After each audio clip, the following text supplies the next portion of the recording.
Hi friends. Welcome to our channel stock idea Telugu. ఈరోజు మీ ముందుకి ఒక మంచి కాన్సెప్ట్‌తో అయితే వచ్చాను.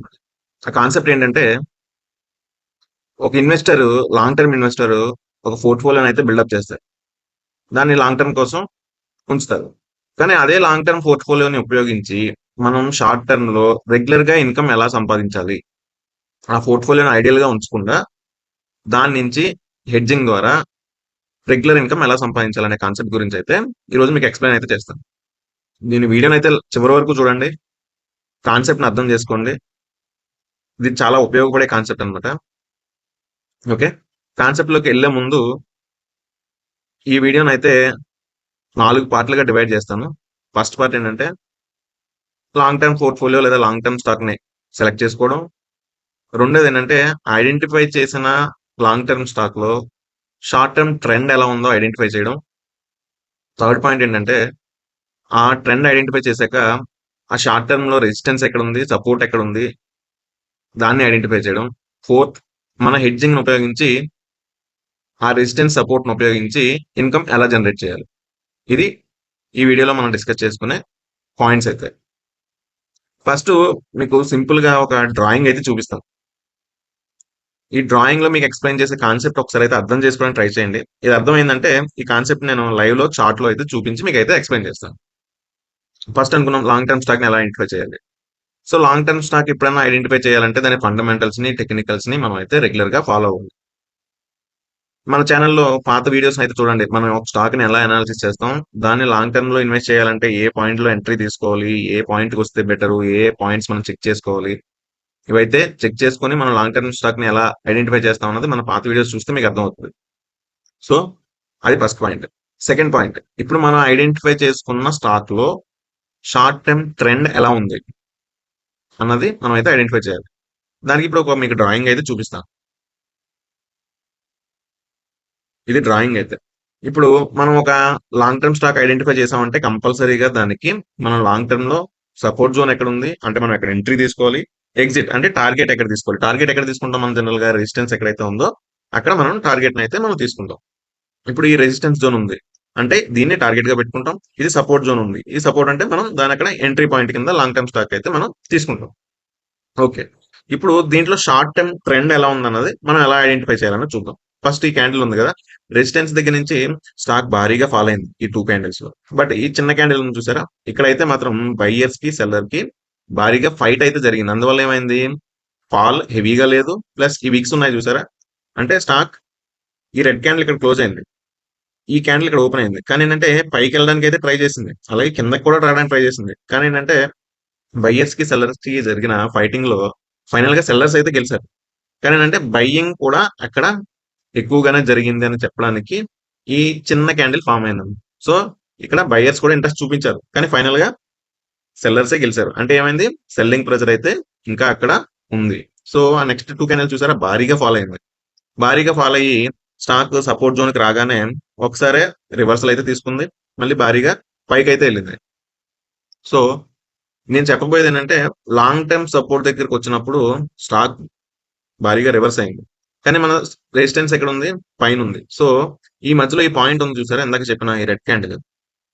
అక్కడ ఇప్పుడు మనం రిటైలర్స్ ఆర్డర్స్ ఎప్పుడన్నా మార్నింగ్ మనం గాని ఒక బయింగ్ ఆర్డర్ పెడితే అది ఈవినింగ్ లోపు బయింగ్ కానీ, సెల్లింగ్ గాని ఆర్డర్ పెడితే అది గాని ఈవినింగ్ లోపు ఎగ్జిక్యూట్ అవ్వకపోతే ఆర్డర్ అయితే సిస్టమ్‌లో క్యాన్సిల్ అయిపోతది. అదే ఎఫ్ఐఎస్, డిఐఎస్ ఆర్డర్స్ అయితే సిస్టమ్‌లో క్యాన్సిల్ అవ్వవు. అవి అలాగే ఉంటాయన్నమాట. సో, ఈ రెసిస్టెన్స్ ఈ ఈ స్మాల్ క్యాండిల్ దగ్గర నుంచి భారీగా స్టాక్ అయితే ఫాలో అయింది. సో, ఇక్కడ ఇంకా ఆర్డర్స్ పెండింగ్ ఉండే అవకాశం అయితే ఉంది. ఎందుకంటే ఇక్కడ బయర్స్‌కి, సెల్లర్స్‌కి భారీగా ఫైట్ అయింది. నెక్స్ట్ డే నుంచి స్టాక్ భారీగా ఫాల్ అయింది. సో, ఇక్కడ ఇంకా సెల్లింగ్ ఆర్డర్స్ ఉండడానికి చాలా అవకాశాలు ఉన్నాయన్నమాట.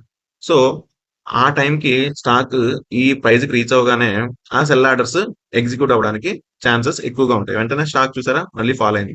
ఫాల్ అయ్యి మళ్ళీ ఇక్కడ సపోర్ట్ జోన్‌లో ఉన్న ఈ చిన్న స్మాల్ క్యాండిల్ చూసారా? ఇక్కడ ఈ క్యాండిల్ ఫార్మ్ అవ్వడానికి ఛాన్సెస్ ఏమున్నాయి? ఇక్కడ కూడా ఆల్రెడీ భారీ సెల్లింగ్ ఉంది. ఆ భారీ సెల్లింగ్‌లో స్మాల్ గ్రీన్ క్యాండిల్ ఫార్మ్ అయిందంటే అక్కడ కూడా సెల్లర్స్‌కి, బయర్స్‌కి ఫైటింగ్ అయితే జరిగింది.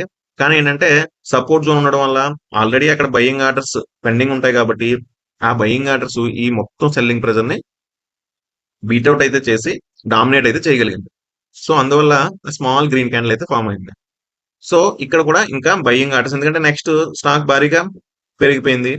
సో ఇక్కడ కూడా బయింగ్ ఆర్డర్స్ ఉండడానికి ఛాన్స్ ఉండదు కాబట్టి నెక్స్ట్ ఈ రెడ్ క్యాండిల్ ఈ ఈ స్మాల్ క్యాండిల్ దగ్గరికి వచ్చినప్పుడు మళ్ళీ ఇక్కడ నుంచి స్టాక్ లో రివర్సల్ వచ్చి మన టార్గెట్ ని అచీవ్ చేయడానికి అయితే ఛాన్సెస్ ఎక్కువగా ఉంటాయి. దీన్నే మనం కన్ఫర్మేషన్ ట్రేడ్ అంటాం అనమాట. అంటే ఎప్పుడన్నా ఒక స్టాక్ సపోర్ట్ జోన్ లోకి వచ్చి అక్కడి నుంచి పైకి వెళ్ళే స్టేజ్ లో దగ్గరలో ఉన్న రెసిస్టెన్స్ ని ఫేస్ చేసి మళ్ళీ వచ్చి రీసెంట్ గా ఫామ్ అయిన సపోర్ట్ ని కనుక టచ్ చేస్తే అక్కడి నుంచి స్టాక్ పెరగడాన్ని మనం కన్ఫర్మేషన్ ట్రేడ్ అంటాం.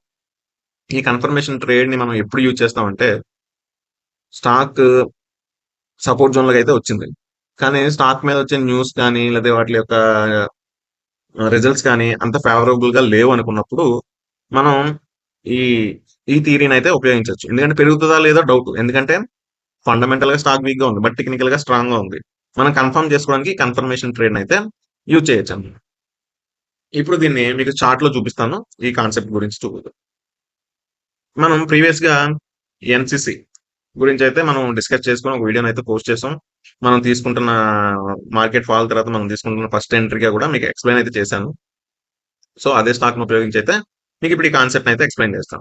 మనం ఏమనుకున్నాం, ఫస్ట్ స్టాక్ అయితే లాంగ్ టర్మ్ కి ఐడెంటిఫై చేయాలి. ఐడెంటిఫై చేయాలంటే మనం ఎప్పుడైనా సరే హయ్యర్ టైం ఫ్రేమ్ నుంచే సపోర్ట్ అయితే చూసుకోవాలి. అదే హయ్యర్ టైం ఫ్రేమ్ లోనే రెసిస్టెన్స్ కూడా మనం అయితే చూసుకోవాలి. సో ఇప్పుడు హయ్యర్ టైం ఫ్రేమ్ కి వస్తే మనం ఆల్రెడీ ఇంత ముందు వీడియోలోనే దీన్ని సపోర్ట్స్ అయితే డ్రా చేసుకున్నాం. అలాగే రెసిస్టెన్స్ ని కూడా డ్రా చేసుకోవాలి కాబట్టి హయ్యర్ టైం ఫ్రేమ్ లో ఉన్న రెసిస్టెన్స్ ని కూడా మీకు అయితే డ్రా చేసి పెట్టారు. ఇప్పుడు మన లాంగ్ టర్మ్ గా మన ఎంట్రీ పాయింట్ 170, టార్గెట్ పాయింట్ 292 ఇదైతే ఫైనల్ చేసుకున్నాం. ఇప్పుడు దీన్ని షార్ట్ టర్మ్ లో ట్రెండ్ ఎలా ఉంది, దాంట్లో ఉన్న రెసిస్టెన్స్ సపోర్ట్స్ చూసి రెగ్యులర్ ఇన్కమ్ ఎలా సంపాదించాలన్నది చూద్దాం. ఇప్పుడు వీక్లీ టైం ఫ్రేమ్ కి వచ్చాం.